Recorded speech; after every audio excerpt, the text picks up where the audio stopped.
இன்றைய நாளின் விசேட செய்திகளுக்கு அனுசரணை வழங்குவது pepmytrip.lk. உங்கள் விமானச்சீட்டுக்களை இணையம் மூலம் துரிதகதியில் பெற்றுக்கொள்ள pepmytrip.lk. வணக்கம். இது இன்றைய நாளின் விசேட செய்திகளின் தொகுப்பு.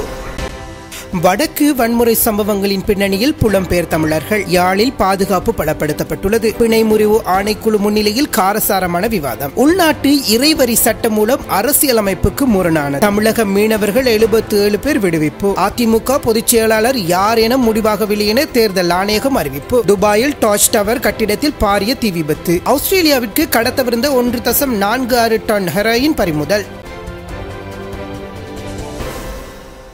வடக்கில் அடிக்கடி இடம்பெற்று வரும் வன்முறை சம்பவங்களின் பின்னணியில் வெளிநாட்டில் புலம்பெயர் தமிழர்கள் இருப்பதாக பாதுகாப்பு பிரிவு தெரிவித்துள்ளது.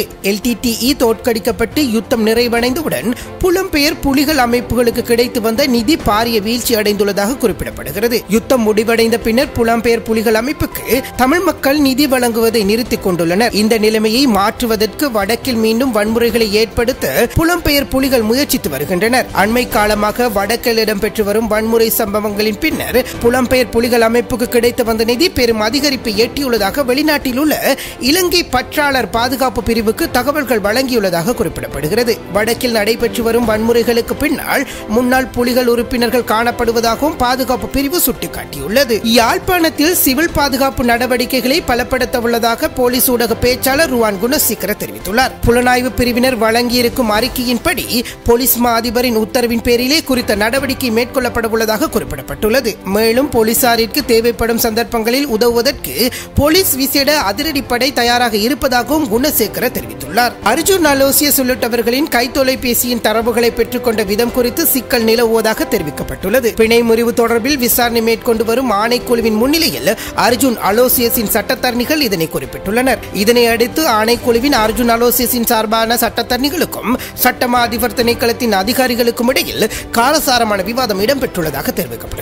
மேலும் பெர்பச்சுவல் ட்ரஸரைட் நிறுவனத்தின் நிறைவேற்று பணிப்பாளர் கசுன் பலியகோனவின் கையடக்க தொலைபேசி இன்று பிணை முறிவு விநியோகம் தொடர்பிலான விசாரணை செய்யும் ஜனாதிபதி ஆணைக்குழுவில் ஒப்படைக்கப்பட்டுள்ளது. அவரின் கையடக்க தொலைபேசி உள்ளிட்ட டிஜிட்டல் உபகரணங்களை ஆணைக்குழுவில் ஒப்படைக்குமாறு சட்டமா அதிபர் திணைக்களத்திற்கு உத்தரவிடப்பட்டிருந்தது.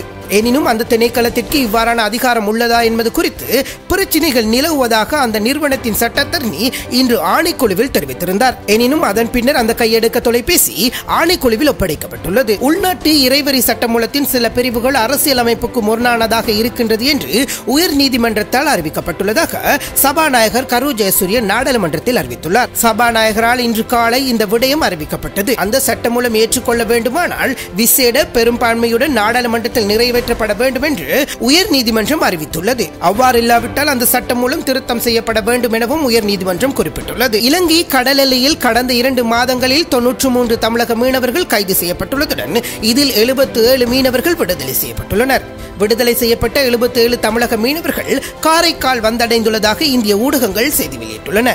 இலங்கை கடற்படையினரின் கப்பல் மூலம் நேற்று காலை புறப்பட்ட மீனவர்கள் நடுக்கடலில் வைத்து இந்திய கடற்படையினரிடம் ஒப்படைக்கப்பட்டனர். பின்னர் இந்திய ரோந்து கப்பல் மூலம் அனைவரும் காரைக்கால் வந்ததுடன் அவர்களை அமைச்சர் ஜெயக்குமார் வரவேற்றதாகவும் இந்திய ஊடகங்கள் செய்தி வெளியிட்டுள்ளன. அதிமுகவின் பொதுச் செயலாளர் மற்றும் துணை பொதுச் செயலாளர் தொடர்பில் தகவல்கள் அறியும் உரிமை சட்டத்தின் மூலம் சென்னையை சேர்ந்த கல்யாண் சுந்தரம் என்பவர் தேர்தல் ஆணையகத்திடம் தகவல் கோரியிருந்ததாக தெரிவிக்கப்படுகிறது. இதில் அவர் தேர்தல் ஆணையகத்திடம் பல கேள்விகளுக்கு விடை கோரியிருந்தார். அதிமுகவின் பொதுச் செயலாளர் யார்? துணை பொதுச் செயலாளர் யார்? பொதுச் செயலாளர் மற்றும் துணை பொதுச் செயலாளர் எப்போது பதவியேற்றுக் கொண்டனர்? மேலும் இவர்கள் எந்த அதிகாரத்தின் அடிப்படையில் பதவியேற்றுக் கொண்டனர் எனவும் கேள்வி எழுப்பியிருந்தார். இதற்கு பதிலளித்திருந்த அந்த நாட்டின் தேர்தல் ஆணையகம் அதிமுக உட்கட்சி பிரச்சினைகள் நிலை வருவதாகவும் பொதுச் செயலாளர் மற்றும் துணை பொதுச் செயலாளர் யார் என முடிவாகவில்லை எனவும் குறிப்பிட்டுள்ளது. இந்த விசாரணைகள் நிலுவையில் இருப்பதாகவும் மேலும் அந்த அறிக்கையில் குறிப்பிடப்பட்டுள்ளது. உலகில் மிகவும் உயரமான கட்டிடங்களில் ஒன்றாக கருதப்படும் 79 மாடிகளை கொண்ட துபாயின் டாச் டவர் கட்டிடத்தில் பாரிய தீ விபத்து ஏற்பட்டுள்ளதாக தெரிவிக்கப்படுகிறது. இன்று அதிகாலை 1 மணியளவில் கட்டிடத்தின் 9வது மாடியில் தீ விபத்து ஏற்பட்டுள்ளதாக தகவல்கள் தெரிவிக்கின்றன. இந்த நிலையில் சம்பவம் இடத்திற்கு விரைந்த அந்த நாட்டு தீயணைப்பு படையினர் குறித்த கட்டிடத்தில் தங்கியிருப்பவர்களை பாதுகாப்பாக வெளியேற்றியுள்ளதாகவும் குறிப்பிடப்பட்டுள்ளது. 1.46 டன் ஹெரோயின் போதைப் பொருளை ஆஸ்திரேலியாவிற்கு கடத்தி செல்ல முயற்சி செய்த படகு ஒன்றை பசிபிக் கடற்பகுதியில் வைத்து பிரான்ஸ் நாட்டு கடற்படையினர் கைப்பற்றியுள்ளதாக தெரிவிக்கப்படுகிறது. மேலும் குறித்த படகிலிருந்து லித்துவேனியா நாட்டைச் சேர்ந்த 4 பேர் கைது செய்யப்பட்டுள்ளதோடு கைப்பற்றப்பட்ட போதைப் பொருளின் பெறுமதி 332 மில்லியன் அமெரிக்க டாலர்கள் எனவும் மதிப்பீடு செய்யப்பட்டுள்ளது. மேலும் ஆஸ்திரேலியாவிற்கு கடத்தப்படவிருந்த பெருந்தொகையான போதைப் பொருட்களை கைப்பற்றியமைக்கு பிரான்ஸ் நாட்டு கடற்படையினருக்கு ஆஸ்திரேலியா நன்றி தெரிவிப்பதாகவும் குறிப்பிடப்பட்டுள்ளது. இன்றைய நாளின் விசேட செய்திகளுக்கு அனுசரணை வழங்கியது pepmytrip.lk. இது தொடர்பாக மேலதிக தகவல்களை எமது இணையதளத்தில் பார்வையிடலாம். tamil.live360.lk